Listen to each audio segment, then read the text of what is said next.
In this video, we explore the rugged and mysterious landscapes of Oregon, a state with a history as wild as its terrain. Known for its dense forests, towering mountains, and sweeping coastlines, Oregon is home to countless legends of lost treasures hidden over the centuries. From outlaw gold buried along the coast to treasures left behind by early settlers and pioneers, each story reveals a piece of Oregon's rich and mysterious past. In this video, we dive into these most captivating treasure tales from Oregon's history. Enjoy.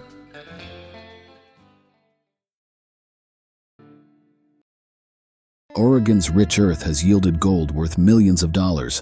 From the gold fields around Jacksonville in the southwest to the Blue Mountains in the northeast, people have mined riches from placer mines. Old, rotting log cabins, rusty dredges, and huge piles of river gravel from Chinese hydraulic mining are evidence of the time and effort spent searching for and finding gold. Some families still enjoy weekend outings to pan or sluice for gold. For each operating mine in Oregon, there seem to be at least two legends of lost mines that were supposedly even richer. Stories like the Four Dutchmen, the Lost Forest, the Log Cabins, and the Lost Shepherd are often repeated. But of all the lost mine legends in Oregon, the tale of the Blue Bucket Mine is the most famous. Sometimes called the Lost Emigrant, the Lost Wagon Train, or the Meek Cutoff Mine. This story of finding gold while being lost in Oregon's high desert has captured many imaginations. The circumstances of the find, along with the mystery of its location, have kept this legend alive. One version of the story involves a little girl playing in a creek near a lost wagon train in the desert. She put a bunch of yellow rocks from the creek into a blue sand bucket. Much later, and many miles away, it was discovered that the yellow rocks were actually gold. Numerous attempts to retrace the wagon train's path and find the mine have failed, and its location remains a mystery. This isn't surprising considering the time that passed between finding the yellow rocks and realizing they were gold. Memories had dulled, and the people of the train had endured many hardships, including alkali poisoning from drinking bad water. Organized searches for the mine were delayed by bloody Indian wars, and by the time it was safe to look, even the most reliable men from the train couldn't retrace their steps through the monotonous landscape. There are at least 100 versions of this legend. Some tales are pure fabrication, while others are only partly fictional. So many words have been written about this one mine that separating fact from fiction is extremely difficult. However, two facts are indisputable. A wagon train was lost for almost 6 weeks in eastern Oregon, and gold was found by someone on the train. The exact location of this mine and the richness of the ore remain a mystery. By carefully sorting through the facts and eliminating some fiction, the location of the find can be narrowed down to a general area. The story of the lost wagon train of 1845 started much earlier, but the legend of the Blue Bucket Mine began at Fort Boise, Idaho, in August of that year. A wagon train of 800 men, women, and children from 5 trains combined for safety on the trip from the east. This train left Fort Boise for the Willamette Valley of Oregon, with around 200 wagons and several hundred head of loose stock. The controversial guide for the wagon train was Steve Meek, brother of the famous Joe Meek. Steve claimed he had trapped in the Blue Mountains of eastern Oregon and knew a faster trail than the regular Oregon Trail to the north. Tired after months on the trail and dreading the long, hard journey over the mountain passes to the north, most of the wagon masters listened to Meek. However, about 90 wagons disagreed and stuck to the well-traveled trail. After crossing the Snake River, the train started up the Malheur River, but within a few days of leaving the known route, Steve Meek was hopelessly lost. For 6 weeks, the wagon train wandered through eastern Oregon. By the time the exhausted group reached the Columbia River at the Dalles, 20 people had died, and at least 20 others were so weak they died soon after. During those 6 weeks and along their meandering path, someone from the train picked up a few yellow rocks, sparking the legend of the Blue Bucket Mine. It's often said that some of these rocks were beaten out on wagon wheels and used as fishing line sinkers, but it wasn't until 1849, when men began returning from the California gold rush, that they discovered the rocks were actually gold. Serious efforts to find the lost mine didn't begin until the 1860s. In 1859, a member of a party surveying a road across eastern Oregon reported finding gold on the east slopes of the Blue Mountains in the Malheur River drainage. This reignited interest in gold, and at least 3 parties left the Willamette Valley for the Blue Mountains in 1860 and 1861. However, these groups were prospecting for gold rather than searching for the lost mine. A focused search didn't start until 1864, when Dr. E.H. Bruni left Portland, Oregon with a party of men. Using a diary kept by Mrs. Hamilton of the Tetherow train, Dr. Bruni traced the route of the lost wagon train for days, looking for the Meek Cut-Off Mine, or as he called it, the gold the Meek party picked up and threw away. However, somewhere in the upper drainage of the South Fork of the Malheur River, Bruni's party was attacked by Native Americans and had to abandon the search. Other search parties left the Willamette Valley in the 1860s looking for the lost mine, but each was turned back by the threat of Native American attacks. Faced with these dangers, searchers soon lost interest in the legendary riches. In 1885, and published the first story referring to the lost mine as the Blue Bucket Mine. Although not very factual, this article triggered a flood of stories about the gold. Tales ranged from nuggets large enough to be used as doorstops to large blue buckets filled to overflowing with yellow rocks. One story focused on the Helm family, across the plains with the Tetherow train, before joining the larger company. According to this tale, the Helm children played in a stream while their mother washed clothes, and one of the girls picked up gold nuggets and carried them around in a blue sand bucket. Many authorities on Oregon history believe this to be a fact. Fired up by these new stories, several people started hunting for the lost mine. However, the location of the riches remained a mystery. After the initial rush, interest waned somewhat, although some adventurous souls still pursue the lost mine to this day. Why the mystery of a lost wagon train? Even years later, level-headed men from the train should have been able to retrace the route. The answer lies in 3 written accounts of the journey. One is the narrative of Samuel Hancock. Another is a diary kept by a cattle drover named Jesse Herrett, which was published in the Oregon Historical Quarterly, and the third is the unpublished diary of Samuel Parker, the wagon master. All 3 accounts tell of confused, lost wanderings and incredible hardships among the travelers. Samuel Parker's diary gives the most accurate description of the trail, offering a day-by-day picture of broken wagons, lame livestock, death, heat, thirst, and other hardships. The other journals add a more vivid, personal touch to Parker's accuracy.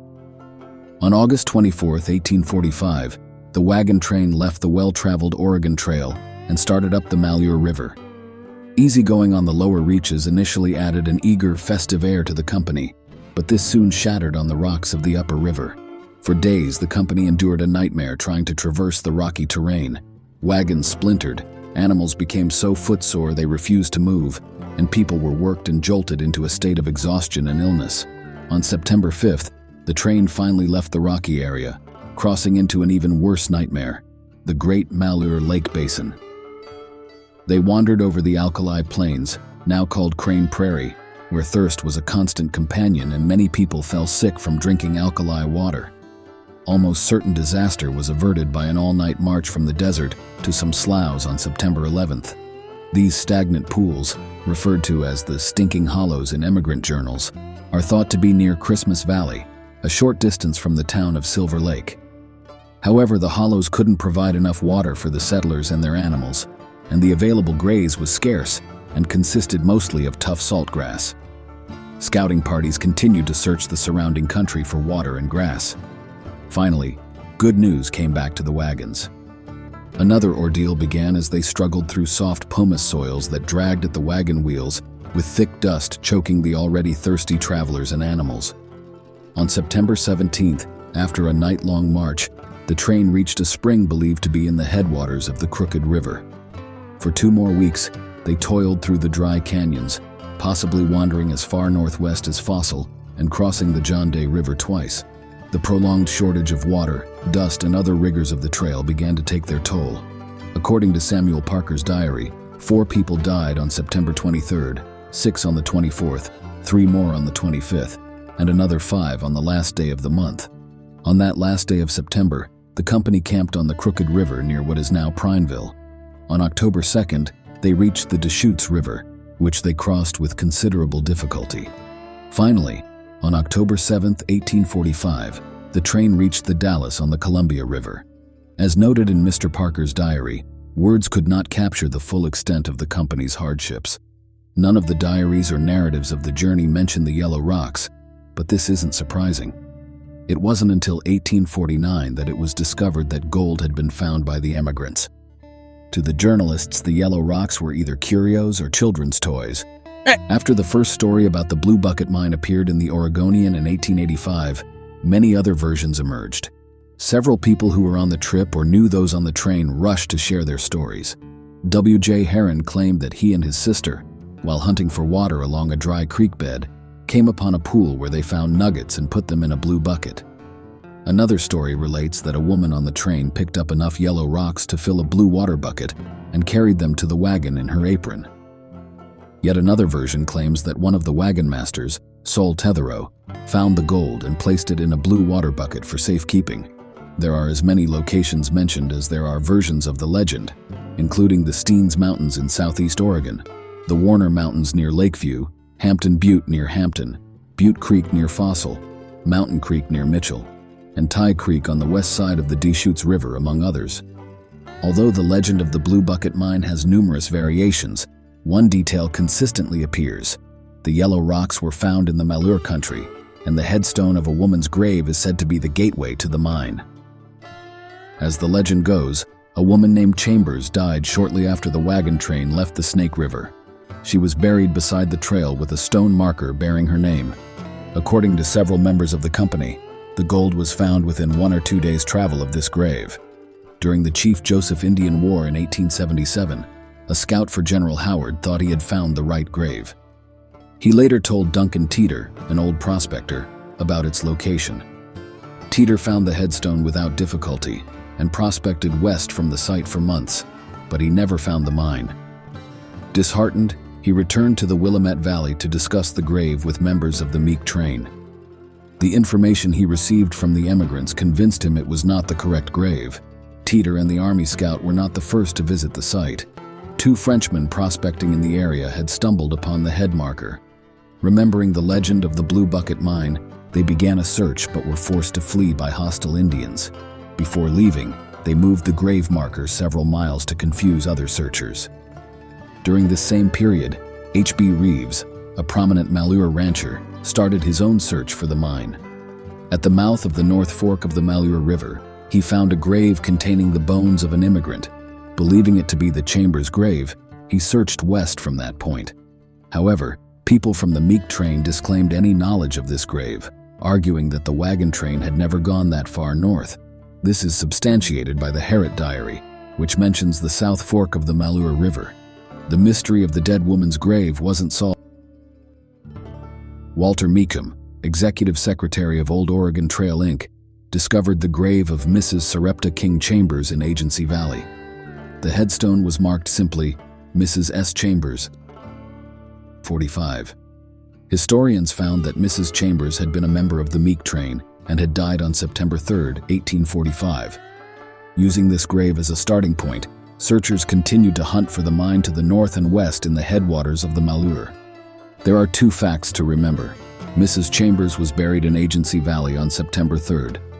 On September 5th, the wagon train entered the alkali flats of Crane Prairie. This timeline doesn't allow for the wagons to have swung north and west and still reached Crane Prairie on the 5th. The train must have left Agency Valley traveling southwest, probably up Warm Springs Creek. Once on top, they likely turned just south of west along the divide separating the Malheur from the South Fork of the Malheur River. It's reasonable to assume that on the evenings of the 3rd and 4th, the travelers sought campsites with water, which would have required them to leave the top of the divide and drop down to streams starting just below the divide. Clark's Portland Bee story, published in 1869, places the mine near the headwaters of the Malheur, but just over the divide in a creek flowing southwest. If true, the train must have camped on the headwaters of Coleman Creek on the night of September 3rd. On the night of September 4th, either Coyote or Crane Creek could have been the campsite based on the possible distances traveled. From there, the train must have entered the alkali flats of Crane Prairie near the Crow Camp Ranch. The facts seem to support the existence of a rich mine, one well worth finding. It's also worth noting that the person who finds the Blue Bucket Mine will either be extremely lucky or will have spent hours separating fact from fiction in the volumes of written material. They will also have spent days on end in the intriguing high desert of Oregon, following the leads found in the written accounts. Deep in the heart of Josephine County, Oregon, lies a secret that few have ever uncovered. A lost cave, hidden away on Miller Creek, that holds within its walls a great treasure. It is said that the vein of gold ore that runs through the cave was assayed at a fantastic $415,000 to the ton in 1878, but the discovery of this treasure was not made by chance alone. No, it was a mule that loved huckleberries that led Karl Meyer, a German mineralogist, to the cave's entrance. And so the legend of the lost cave of gold was born, waiting to be uncovered by the brave and daring. Karl Meyer had no doubt in his mind that he would find his way back to the cave of gold. So certain was he of his return that he did not bother to make a map of the area. All he could think of was the glory of owning the cave of gold. Upon arriving at the camp, he was greeted by the mule that had led him there. It was already mid-afternoon, and Karl decided to postpone his return until the next day. However, his excitement made it difficult for him to sleep, and he eventually dozed off only to be awoken by a brutal hit to his head. The blow had left him with a concussion and unable to return to the cave until the next day. Saddling up the mule, he rode up Miller Creek to the point where he had turned off. But his sense of direction was jumbled due to the injury, and he could not find the cave. In the rugged terrain of Josephine County, Oregon, Karl Meyer fell gravely ill. His head throbbed with such ferocity that he feared it might burst. Despite his hope that the pain would abate, it persisted for days. Meyer realized that he could not ignore the symptoms any longer. He needed to seek medical attention. He trekked to Grants Pass, where a doctor advised him to rest. But Karl, foolishly, thought he could return to his camp and continue the search for the Cave of Gold. Though his condition improved, he could not remember the path he had taken. Meyer was convinced he could rediscover the cave, but fate had other plans. He contracted tuberculosis and passed away in a rest home in California. Despite efforts by other prospectors over the years, Karl Meyer's lost Cave of Gold remains undiscovered. Could the Miller Creek area hold the key to the elusive treasure? Only time will tell. Our next story is called Lost Cache of Gold. Deep within the winding Seven Devils Road, also known as the Randolph Trail, lies a treasure trove of $40,000 worth of gold dust and nuggets, hidden away by the Grorlewis brothers in 1853. These intrepid explorers stumbled upon the goldfields of California while making their way along the coastline, camping one fateful night at the mouth of the Coquille River. Soon, they discovered the riches that lay hidden in the black sand along the beaches, and with their eyes set on the treasure, they ventured forth to the mouth of Whiskey Run Creek. The Grorlewis brothers had found their bonanza, and the rest of their journey was history. For 3 long summers, the Grorlewis brothers toiled away on the beaches, collecting black sand and sifting through it for any sign of gold. During the harsh winters, they would return to their home in the Willamette Valley to rest and recuperate. However, their luck changed in EEI 853 when news of their incredible find reached the ears of the miners in the area. The McNamara brothers, known as Big Mac and Little May, also beach miners, realized the potential of the Whiskey Run area and convinced the Grorlewis brothers to sell their rights for $20,000 in gold dust. Worried about being robbed while carrying their fortune back home, the Grorlewis brothers decided to hide most of their gold before returning home. They placed 2 tin cans filled with $40,000 worth of gold dust and nuggets under the roots of a large spruce tree, just a few yards from the trail they were taking. With their treasure safely hidden, they made their way back home. Years later, Peter Grorlewis returned to retrieve the cache of gold, but the Randolph Trail had changed so much that he was unable to locate the 2 tin cans. Despite searching for several days with his friends and digging under numerous spruce trees and stumps, they were unable to find the treasure. It remains hidden to this day, waiting for a brave adventurer to discover it. Our next story is titled Rogue River Cinnabar. Amidst the Siskiyous Mountains of Jackson County, Oregon, lies a tale of an accursed lost treasure that has eluded many for years. In the year 1858, R.S. Jewett, ferryman of the Rogue River, befriended an old Indian who gifted him a large red stone with a mineral content of 70% mercury. Jewett's friend, Harvey Miller, sent the stone to San Francisco, where it was assayed and found to be one of the richest cinnabar specimens. Together with George Gibson, they formed a company to locate the source of the cinnabar, but their search was in vain. The Indian who gifted the stone had been put on a reservation and refused to reveal the location. Jewett burnt the stone in anger, and the Indian fled in panic. He later revealed that the red rock had caused a curse of death on the location where it was found. Even after years of search, the location of the cinnabar ledge remains unknown, with only a clue of it being within 25 miles of the old Jewett ferry on the Rogue River. Our next story is mineral outcropping. Deep in the heart of Oregon lies a lost outcropping of immeasurable value. It has been found twice, only to be lost in the mists of time. The formation is believed to be near the present-day town of Milton Freewater. In the 1880s, a group of men from across the state line in Washington stumbled upon the outcropping while following an old Indian trail. They took samples of the formation that showed an unbelievable 26% copper, 18% silver, and 37% gold, worth about $100,000 a ton. Despite searching for years, the outcropping was never found again. Perhaps it's time for a new search, for gold and other minerals have been found in this area 3 times in the past. Our final story is titled Buried Treasure. Deep within the winding roads between Scappoose and Portland, Oregon rests a cache of gems worth a fortune, waiting to be discovered. The exact date of their hiding remains a mystery, but tales speak of 3 thieves who fled north along the Columbia River Highway in 1923 with $100,000 worth of stolen jewels.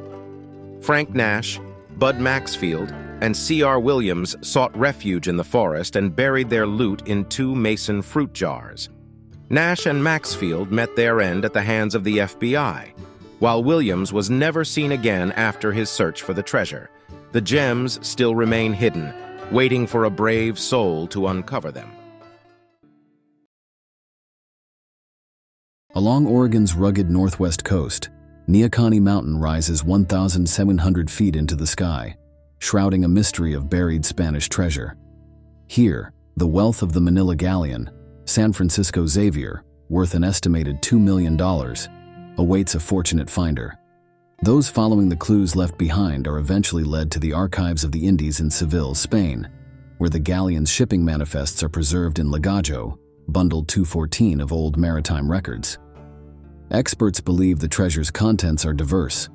Authors Robert Nesmith and John Potter describe the cache as containing silver, worked gold, rubies, other precious gems, and ivory. Thomas Rogers adds that hand-hammered golden butterflies, delicate hummingbirds of intricate design, gold and silver coins, and links from an ancient golden temple chain were also part of the Xavier's cargo. A secret Kabbalistic code is rumored to pinpoint the exact burial site. Yet, over the past 150 years, countless treasure hunters have scoured Neahkahnie in vain. Their attempts have left so many pits and holes in the mountain that locals now call it the Mountain of 1,000 Holes. The tale of this lost treasure traces back to 1705. The crimson-sailed Xavier departed from Manila, bound for Acapulco, Mexico. Following the usual route, called the Great Circle, the ship sailed southeast to latitude 42 degrees, crossed the Pacific, and then headed south along the American coast. However, a violent storm forced the galleon to turn north in search of safety. Relentlessly pursued by the storm, the crippled ship ultimately met its fate along Oregon's jagged coast. When the Xavier failed to reach Acapulco, Spanish officials officially recorded her loss, marking the ledger with one stark note: disappeared 1705. Francisco Fernandez de la Cueva Enriquez, the Duke of Albuquerque and Viceroy at Monterrey, learned of the tragedy with disappointment. The Xavier had been one of the finest Manila galleons, consistently bringing $2 million worth of Far Eastern riches to Acapulco. Dutifully, he recorded the loss, forwarding the documents to the Council of the Indies to preserve the ship's legacy for history. Years later, the story of Neahkahnie's treasure began to spread, as the first white settlers ventured into Oregon's Manzanita region. They encountered Clatsop Indians, who were willing to trade in a peculiar bartering item, large chunks of beeswax. This intrigued the settlers, as bees were not native to the area, nor did the locals seem capable of producing such quantities of wax. Curiosity prompted the settlers to press the Clatsops for answers. Though the Clatsops knew little about the beeswax itself, they knew that the settlers valued it and were willing to trade goods for it. Eventually, after much haggling, an elder among the Clatsops led the settlers to a vantage point, directing them to Neahkahnie Spit, where many years before, something strange had washed ashore. The elder recounted the morning when, on their way to hunt, the Clatsops spotted an enormous canoe with large red wings flapping in the wind. Like a stranded salmon, the vessel lay broken against the rocks, battered by the relentless surf. The beach was littered with all sorts of objects, he explained. Some things were carried off by the waves and buried in the sand. My people gathered some to trade, but most of it is still out there. Inspired by this story, the settlers began searching for and collecting the beeswax and other debris that remained on the beach. As the Clatsops suspected, the settlers found practical uses for the wax, and they quickly set about recovering as much as they could, for free. An astonishing discovery soon followed. Among the larger chunks of beeswax, some pieces bore unusual markings, numbers, letters, and symbols carved into the wax. What did they mean? No one could say, and every attempt to decode them proved fruitless. Some began to suspect the Clatsop Indians knew more than they were revealing. When questioned again, the Clatsops finally shared more of their story. They described a strange encounter on the beach near the wrecked canoe. A group of foreign men had appeared, mostly white, with one man whose skin was as dark as night. Clad in peculiar clothing, with many of them sporting facial hair, these strangers shouted in a language unknown to the Clatsops. The Indians recognized the men as survivors from the wreck. At first they held their ground, but as the dark-skinned man approached, the Clatsops, gripped by fear, fled to hide in the underbrush. Later they observed the strangers struggling to carry several heavy chests up the southwestern slope of Neahkahnie Mountain. By the end of the day, only the lead white man returned from the mountain, empty-handed. The Clatsops assumed he had buried the chests, and as soon as he left, they ventured up the mountain to locate the site. They found the spot, marked by a large rock rolled over freshly disturbed soil. However, they dared not touch it. Although the dark-skinned man had accompanied the group up the mountain, he never returned, and the Clatsops believed the others had killed him, burying his body along with the treasure. "We Clatsops are afraid of burial grounds," they explained, "and we are especially fearful of black men, dead or alive.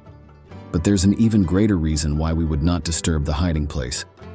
Neahkahnie means the place of Neahkahnie, the supreme fire god, and we would not dare anger the god by taking something that belongs to him." Upon hearing this tale, several settlers wasted no time scouring every corner of Neahkahnie Mountain, eager to find the treasure's hiding place. They were convinced the chests contained great wealth. Yet, despite their relentless efforts and attempts to enlist the Clatsops' help, the treasure eluded them. Could the Clatsops' story be true?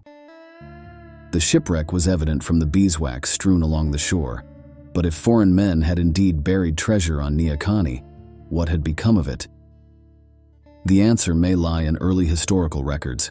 The journals of Lewis and Clark, entry of January 1, 1806, Alexander Henry's Journal of the British Northwest Fur Trading Company, entry of December 8, 1813, and Gabriel Francher's narrative of a voyage to the northwest coast of America, all mention the presence of half-white offspring of Spaniards among the Clatsop Indians, descendants of Spaniards from a beeswax-laden shipwreck, who had married into the tribe and were later massacred. In 1853, a rugged pioneer named Hiram Smith arrived in Tillamook County. Rumor had it, he was the grandson of Chief Concomly, who had lived in the area during the time of Lewis and Clark. Smith, one of the county's early settlers, claimed land in what is now Bay City, Oregon. For over a decade, he listened to stories about Neahkahnie Mountain's hidden treasure. Around 1865, his curiosity was piqued, and as a skilled surveyor, he devised his own theories about its location. He began digging in spots he deemed likely hiding places. On some of these expeditions, Hiram brought along his 10-year-old son, Patrick. Initially, young Pat wasn't too interested, but soon enough, he too caught the treasure fever that would remain with him his whole life. After Hiram's death, Pat took up his father's quest. He convinced E.H. Lane, who owned much of the land around Manzanita Beach, to let him build a small cabin on a plot where he could continue his search. Pat spent his summers there, meticulously charting what he called a course of mathematical precision in hopes of pinpointing the treasure's exact location. Before long, word spread that Pat was conducting significant excavations somewhere in the hills. Curious neighbors, hoping to benefit from any potential treasure find, began dropping by his cabin under the guise of social calls. They were eager to catch any hint or clue that he might unintentionally reveal. Some even hid in the nearby brush, attempting to follow him to the sites he was working on. However, these efforts were in vain. Pat was famously tight-lipped about his treasure hunting activities. Whatever he knew or discovered, he kept strictly to himself, and anyone who tried to shadow him soon lost his trail. For a decade, Pat toiled at an undisclosed location without success. Then, he learned of a new lead, a Clatsop Indian woman who was said to know the exact location of the treasure, a secret passed down through her family for generations. When he approached her, however, she refused to share anything with him, clinging firmly to her family's secrecy. Unable to overcome her superstitions any other way, Pat eventually courted and married the woman. Once they were wed, she considered him part of her tribe and finally revealed the directions.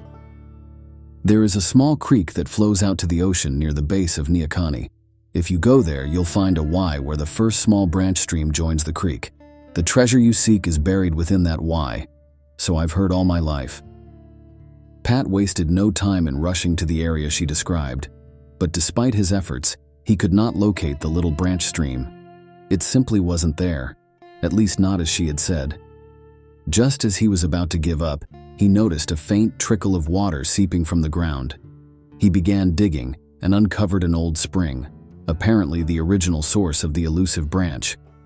Long ago, someone had filled in this spring with beach sand, completely erasing any trace of the Y landmark.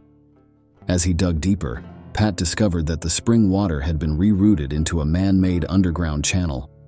Puzzled, he realized that someone had deliberately diverted the stream to obliterate the Y that marked the treasure's location. But who could have done this and when? If it had been the Indians, they had kept their secret well. Even Pat's wife knew nothing about it. At first, Pat considered digging along the entire creek, hoping to find the treasure by chance. But he soon abandoned this approach, choosing instead to focus on the spring water channel. The more he excavated, the more astonishing his discoveries became. After months of grueling work, he uncovered a man-made bulkhead over 70 feet long, through which the spring water now flowed. At bedrock, he found a drain pipe constructed from flat stones on the bottom, capped with rounded rocks held together by a cement-like material. It was clear that someone with advanced engineering knowledge had built this structure, and it had taken more than a day to complete. Overwhelmed by his findings and weary from the constant labor, Pat decided to take a break. He was certain that the Clatsops hadn't shared everything they knew about the hidden treasure on Neahkahnie Mountain. Then, in 1890, Smith made another significant discovery. While walking a short distance inland from the beach, west of the site where he had uncovered the underground waterworks, he stumbled upon a peculiar rock. It was 3 feet in diameter, 8 inches thick, and weighed several hundred pounds. On its rough surface were strange letters and symbols, including a prominent W with a cross to its left, a crossed staff, and the letters DE followed by a series of dots. Below these markings was an arrow resembling a fish's backbone. Pat was ecstatic. He believed he had found the code to the treasure site. However, deciphering the cryptic symbols was more challenging than he anticipated. Desperate to understand their meaning, he took courses in Spanish, Portuguese, engineering, and other subjects, hoping they would reveal some clue. But despite all his efforts, the mystery remained unsolved. Up to this point, Pat had only a vague idea of what might be hidden in the cache. Determined to end the speculation, he traveled to Spain to search the archives. When he returned, he revealed that he had uncovered the shipping records of the wrecked ship. Despite his friends' pleas for details, he kept the ship's identity and the nature of its cargo a secret. Soon after, Pat heard rumors that a team of Spanish engineers from Madrid was on its way to visit him. Trusting his instincts, he moved the coated rock to a new, secret location. When the Spaniards arrived at his cabin, they explained that they had an old map which they believed would lead them to the hidden chests if they could inspect the glyphic rocks. "Show us the rocks, and we'll share the treasure with you," they proposed. Pat, however, knew of only one glyphic rock and suspected the Spaniards were bluffing. "They don't know as much as they let on," he thought with relief, even laughing aloud. "Why should I cut you in when I can find the treasure myself?" he retorted. Frustrated by his refusal, the Spaniards searched Neahkahnie for a while, found nothing, and eventually left empty-handed. Not long after, Pat decided to give up the search, claiming he was too old for treasure hunting anyway. With the location of the glyphic rock now public, numerous visitors flocked to inspect its strange symbols. In 1905, 3 men, rumored to be Swedes traveling through the area, learned about the glyphic rock and were quickly drawn into the hunt. They claimed they had solved the code and, with their expertise in hydraulics, would soon recover the treasure. But after 3 months of digging out a hole the size of a house with no results, the 3 quietly packed up and departed. Other treasure seekers followed, some with curious ideas. Among them were the G brothers from Portland, Oregon, who arrived with a peculiar device they called a treasure compass. This brass cylinder, attached to 2 24-inch flexible wires, was supposed to pinpoint buried treasure. They spent a summer on Neahkahnie and finally began digging a shaft based on the compass's fix. After reaching a depth of 20 feet, an observer jokingly asked, "What are you guys doing digging a well?" Tragically, one of the brothers died before they found anything, and the remaining brother, disheartened, abandoned the search. By 1915, Pat Smith was unable to resist the pull of the treasure hunt and returned to Neahkahnie. He later teamed up with a partner named Charlie Pike, but despite their combined efforts, they made little more progress than Pat had on his own. A significant breakthrough came when 2 more glyphic rocks were discovered, smaller than the first. The Spaniards had been right after all. These rocks featured the same cryptic symbols: a W, the letters DE, a cross, an arrow, and a triangle with 4 numbers. Another rock bore a quarter circle of letters and symbols topped with dots. It was clear the 3 rocks were connected, but how?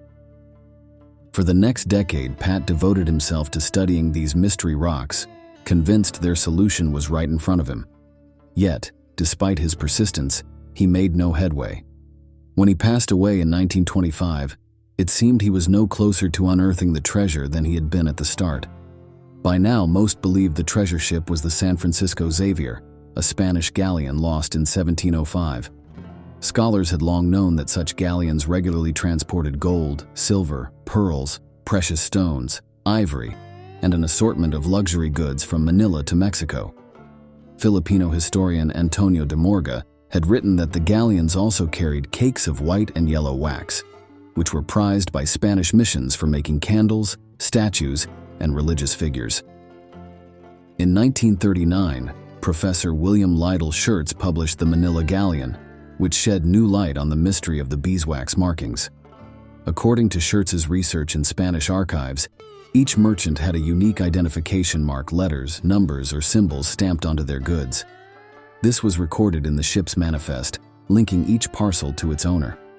The markings on the beeswax found near Neahkahnie matched those documented for the Xavier's cargo.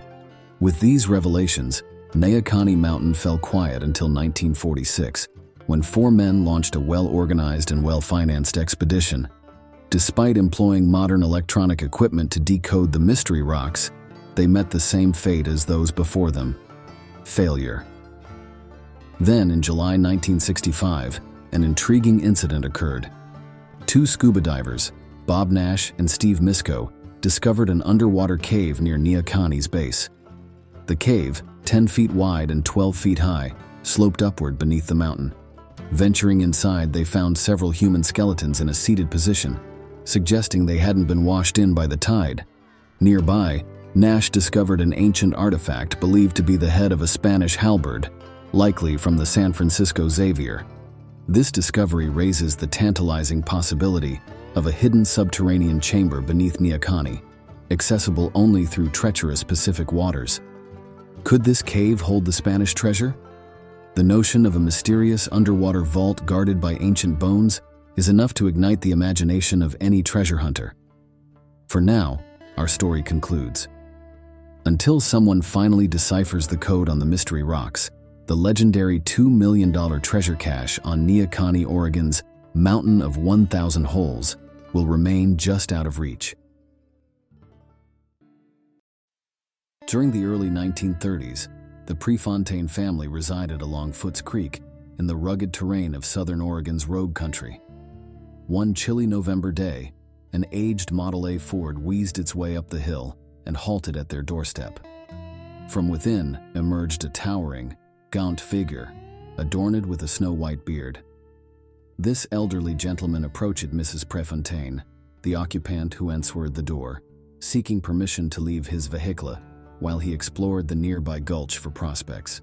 Mrs. Prefontaine obliged, observing as the stranger vanished into the arid ravine behind their abode. As evening descended, the old man returned to express his gratitude, though his complexion appeared pallid and his demeanor unsettled. Moved by concern, Mrs. Prefontaine invited him in for a cup of coffee. Though he accepted the offer with gratitude, he remained reticent about his excursion. After bidding her farewell once more, he departed in his car, leaving behind a lingering air of mystery. Many years elapsed, and the incident faded from Mrs. Prefontaine's memory until 1940, when a couple arrived seeking information about the old man's visit. Recollecting the encounter vividly, she recounted the visitation of this remarkable figure, etched indelibly in her memory. The visiting couple proceeded to share with Mr. and Mrs. Prefontaine the recent passing of the old man, whom they had tended to in his final days. Prior to his demise, he confided in them a remarkable tale that decades ago he had concealed a fortune in gold within the very gulch they now stood in. This revelation shed light on his purpose during that cold November day when he sought prospects near the Prefontaine residence. However, his search proved fruitless, prompting him to draft a map pinpointing the treasure's whereabouts before entrusting it to the compassionate couple who now stood before the Prefontaines. As for the origin of the gold, it traced back to the elderly gentleman's involvement in a notorious stagecoach robbery in 1870. Along with two accomplices, he intercepted a stagecoach near what is now Rogue River, Oregon, then known as Woodville, en route from Jacksonville to California laden with precious cargo. Swiftly, they plundered the express box, transferring its contents, including gold and other valuables, into bags. Escaping with their ill-gotten gains, they sought refuge in an abandoned mine tunnel along Foots Creek, selected as a temporary hideout. Yet, tensions among the trio simmered within the confines of the tunnel, ultimately boiling over into fatal discord. The old man, driven by treachery or self-preservation, dispatched his two partners. Once he deemed it safe, he emerged from the depths of the mine shaft, descended the hill beneath its entrance, and buried the gold at the base of a venerable madrona tree. To mark this clandestine cache, he drove an old saddle horn into the tree at its first branching point before departing the region. However, his criminal past caught up with him, culminating in another fatal altercation and subsequent arrest and conviction. Despite his dark deeds, the secret of the buried tree surrendered, preserved through his map and the testimonies of those he entrusted with its revelation. Sentenced to prison, it would be many years before he could return for the gold, and by then, age had wearied him considerably. At this juncture, Ed Prefontaine interjected with excitement.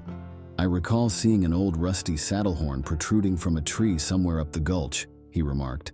"I can't pinpoint its exact location as I wasn't particularly intrigued at the time." Their visitor's interest piqued. He retrieved the map drawn by the old man. "This mine tunnel," he indicated, "is it situated up the gulch?" Ed Prefontaine affirmed, acknowledging awareness of the tunnel's whereabouts, noting its presence and a peculiar door, though he had never ventured inside. He consented to guide the couple there. Leading the way up the gulch, Ed Prefontaine directed them straight to the old mine tunnel. However, their anticipation was met with disappointment as they discovered the decaying door in a collapsed tunnel, shrouding any secrets it might hold. Descending from the mine entrance, they encountered a copse of madrona trees, scouring the area diligently. Despite exhaustive efforts, the tree marked by the saddlehorn that Ed Prefontaine vividly recounted remained elusive.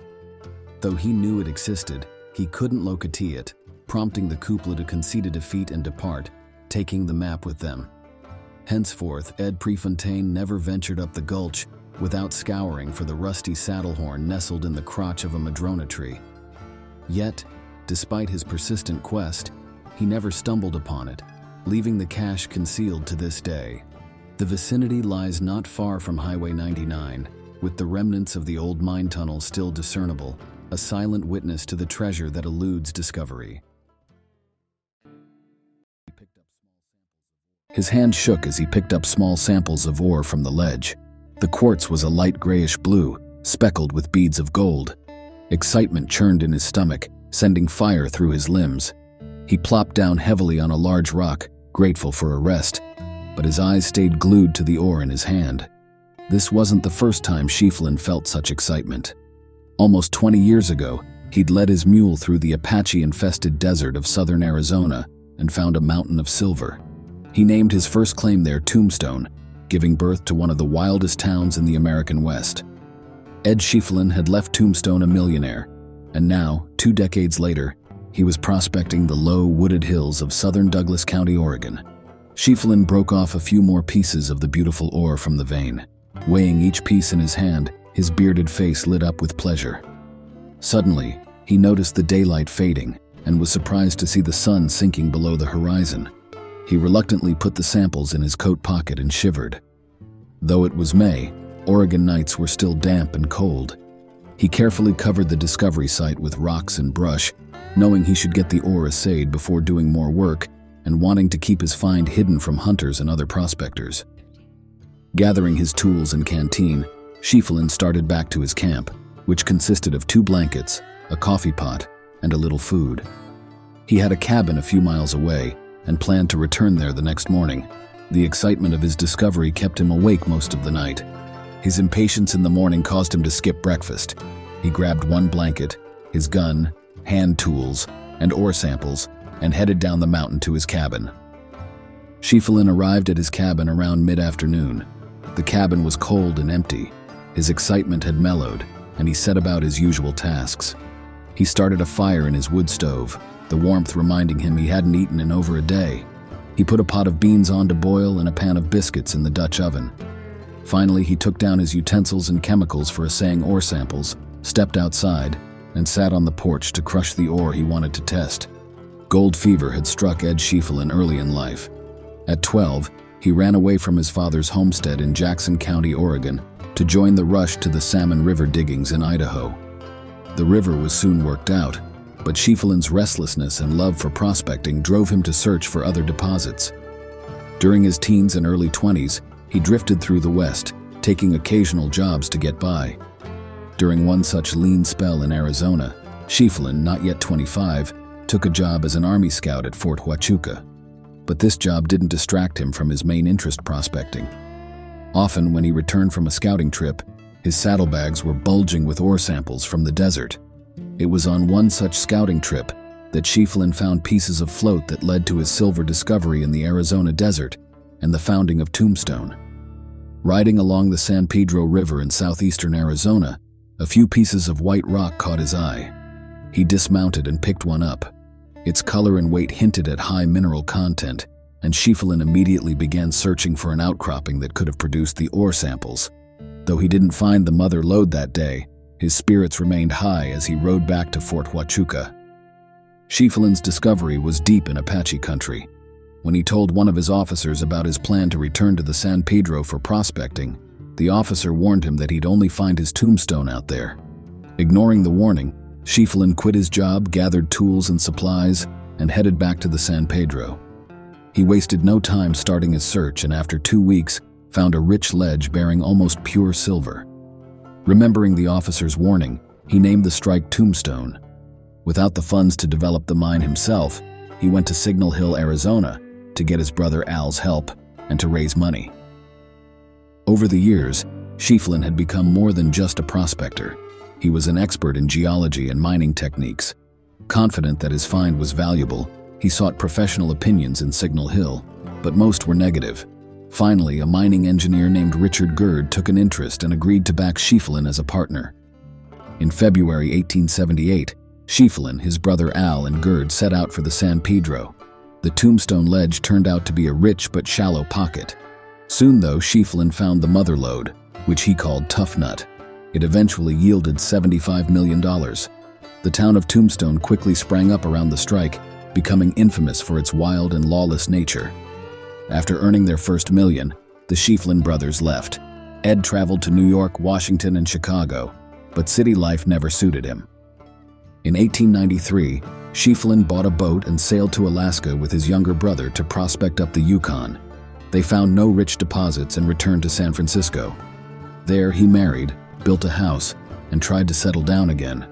But his heart was always in prospecting. He returned to Oregon, where he bought a ranch in Cornelius near his brother's spreads.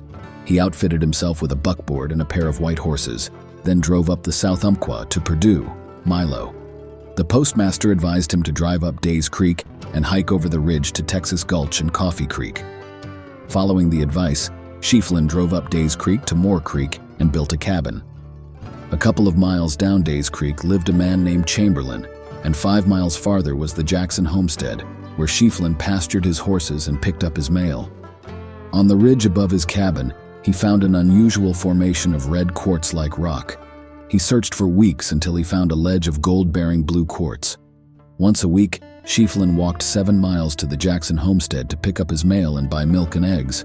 On May 12, 1897, Jackson, alarmed by Shefflin's absence, grabbed his gun and went to check on him. As he approached Shefflin's cabin, he saw no smoke from the chimney. Thinking Shefflin might be out prospecting, he then noticed a crumpled form on the doorstep. A quick look told Jackson that the prospector had been dead for days. Shefflin was slumped over the crucible where he had been crushing ore for assaying. The contents of the crucible caught Jackson's eye, momentarily making him forget the dead man at his feet. He picked up the dish and gently pushed the cabin door open. Finding a bucket of water on a corner cabinet, he poured water from the dipper into the crucible containing the crushed ore. Yellow metal in the ore took on that fantastic fire that many men find more alluring than any of life's pleasures. "My God, he found it!" Jackson exclaimed, although there was no one to hear. Reluctantly, he set down the crucible and looked around the cabin for other clues. He found burnt beans on the cold stove and charred biscuits in the Dutch oven. He carefully searched the cabin for more of the gold-bearing quartz, but found none. He did find Shefflin's diary and opened it to the last entry. On that page, written in Shefflin's hand, were the words, "Found it at last, richer than Tombstone ever hoped to be." Jackson summoned the sheriff from Canyonville, and an inquest was held at Shefflin's camp. Dr. W.H. DeVore acted as coroner, and William Stock of Canyonville was justice of the peace. Several local residents attended the inquest. It was determined that Shefflin had died of a heart attack, although Ed's brother, F., always believed the prospector had died from the effects of the chemicals used in assaying the ore. The ore is believed to have assayed at $2,000 per ton. Everyone was fixated on Shefflin's discovery of the mother lode that once supplied Coffee Creek and one of its tributaries, Texas Gulch, with rich placer gold. Shefflin was initially buried by his cabin on Days Creek, but later, his wife had his remains shipped to Tombstone and reburied there, as he had requested in his will. She and Ed's brothers searched for his mine, even enlisting the help of spiritualists, but they found nothing. After the inquest, some of the men found the remains of a campfire on a mountain where it was believed Shefflin had camped. However, this was purely speculation, as none of the tools or supplies which the prospector had hidden nearby were ever found. I first became interested in Shefflin's mine when I moved to Douglas County, Oregon, in 1963. The South Umpqua country is essentially timbered hills of less than 4,000 feet elevation. The slopes are scarred by logging roads. One such road passes over the very spot where Shefflin was first buried. The people in Days Creek are quite willing to point out local landmarks, including Shefflin's cabin site, Brush Creek, the route of the Coffee Creek Trail, and the ridge covered with red rock. One old-timer, Dan Perdue, who was 5 years old during Shefflin's stay in the area, had died the month before I went up to Days Creek. However, his wife, Hazel Perdue, was quite familiar with Shefflin's story and was kind enough to share it with me. That Days Creek does not carry gold, and that Coffee Creek does, are important factors to consider for anyone looking for this lost mine. Another clue that has been related to me, with apparent authority, is that at one time Shefflin took the Coffee Creek Trail from Days Creek to Thornton Gulch. The trail follows Brush Creek to the summit dividing Days Creek and Coffee Creek. Whether Shefflin himself told Jackson or Chamberlain about his hike up this trail, or whether it was written in his diary, is not known. I have been unable to learn what happened to Shefflin's diary. Mrs. Perdue's sister-in-law copied it from a second copy in the possession of a classmate at Oregon College of Education at Monmouth some 35 years ago. However, after the sister-in-law's death, Mrs. Perdue was unable to locate the copy among her relatives' papers. Probably Mrs. Shefflin or one of his brothers claimed the diary after the inquest, and it has been lost or destroyed. It is assumed that Shefflin's other personal effects went to his wife. I am confident this mine will be uncovered someday, possibly in the not-too-distant future. With the extensive hunting and logging in this area, it wouldn't be surprising if the mine were discovered accidentally. However, many people go prospecting for this mine every year, and like Ed Shefflin, one of them may follow the clues right to the lost ledge. This is probably the way Shefflin would have wanted it. Over a century ago, almost $500,000 worth of gold and silver was lost in the Pacific Ocean off Crescent City, Oregon. The treasure still rests 300 feet down on a rocky ledge, along with the wreck of the steamship Brother Jonathan. Overloaded and battling a fierce storm, the ship struck an unknown rock and sank on July 30th, 1865, taking most of her passengers and crew with her. Many divers have tried to recover the fortune from the depths, but none have succeeded. The ship remains, waiting for the right mix of modern technology and old-school bravery to finally reveal its secrets. Captain Samuel J. DeWolf was already worried that fateful Sunday morning. Brother Jonathan had been sailing for 48 hours from San Francisco, heading to Portland, Oregon and Victoria, British Columbia, fighting a raging storm the whole way. Despite being 13 years old, the Jonathan was known as a sturdy ship. However, this stormy Sunday would be her last. Few passengers dared to venture onto the windswept decks, preferring the comfort of their cabins or the brightly lit salon. Spirits remained high, especially in the crowded bar where miners, businessmen, and army officers mingled over drinks. Any worries were brushed aside, trusting in Brother Jonathan's solid reputation. But the ship's officers, including Captain DeWolf, were not as confident. In the wheelhouse, DeWolf watched with growing concern as the quartermaster struggled to keep the ship steady in the wind. The Jonathan was not handling well at all, and DeWolf knew why. He angrily remembered the incident at the dock when the shipping agent insisted on overloading the ship with passengers and cargo. DeWolf had wanted to punch the agent's smug face but didn't. Now, the overloaded ship was wildly unstable. He regretted not standing his ground and walking away, but he knew the ship like the back of his hand. Who else could have commanded her if he had quit? If anyone could get the ship through, even loaded to the rails, it was Sam DeWolf. His grim thoughts were interrupted as the watch changed. At noon, Quartermaster Jacob Yates took the sluggish helm. The ship was about 4 miles above Point St. George. The sea was mountains high and we weren't making any headway, Yates recalled. Captain DeWolf decided we should turn back, head to Crescent City, and wait out the storm. He ordered me to turn the helm hard aport and then to steady her. By then, it was 12:45 p.m. We were heading due east. I kept her on that course until we reached Seal Rock, Yates continued. Then the captain told me to steer southeast by south. It was clear where we were, but smoky inshore. We ran along until about 1:50 p.m., when she hit an unknown sunken rock with such force that passengers on deck were knocked down. Some of the planks started to split. The captain stopped the engine and tried to back her off, but she wouldn't budge. She rolled for about 5 minutes, then hit the rock again, this time harder, and part of her keel came up alongside. The sea and wind had turned her so that her head was facing the wind and waves, Yates said. Brother Jonathan was mortally wounded, and the end came quickly. Once she faced the sea, she started working on the rock. Her foremast went down through her bottom until the foreyard crossed the decks. Captain DeWolf had gone forward 3 times, telling everyone to look out for themselves while he did his best to help. Yates was the last to leave the forward part of the ship. As I was going aft, I saw a lady and a gentleman standing by the boat. I asked why they didn't get in since it was ready to lower. They said they were going to get in the other boat. There was plenty of room in this one. As I was one of the crew on that boat and it was being lowered, I got in. If they had joined, I would have taken my chances in another. It was a lucky break for Jacob Yates. Of Jonathan's 6 lifeboats, only his reached safety. His boat, with 19 people, nearly capsized when lowered unevenly, but they managed to row desperately for shore in the wild sea. As we came around the stern, we saw a boat full of women swamped, another capsized with a man on its bottom, and another smashed to pieces. Our boat was so full we couldn't take anyone else. We would have helped the swamped boatload of ladies, but the sea was too rough and we were overloaded. I believe if the passengers had listened to the captain and manned the boats with the crew, more lives would have been saved. There wasn't a better crew on any ship out of San Francisco. Brother Jonathan vanished with almost everyone on board in just 45 terrifying minutes. Mrs. Martha Stott of Victoria and her 6-year-old son were among the few survivors. She said crewmen and male passengers acted admirably, ensuring women and children were placed in the boats first.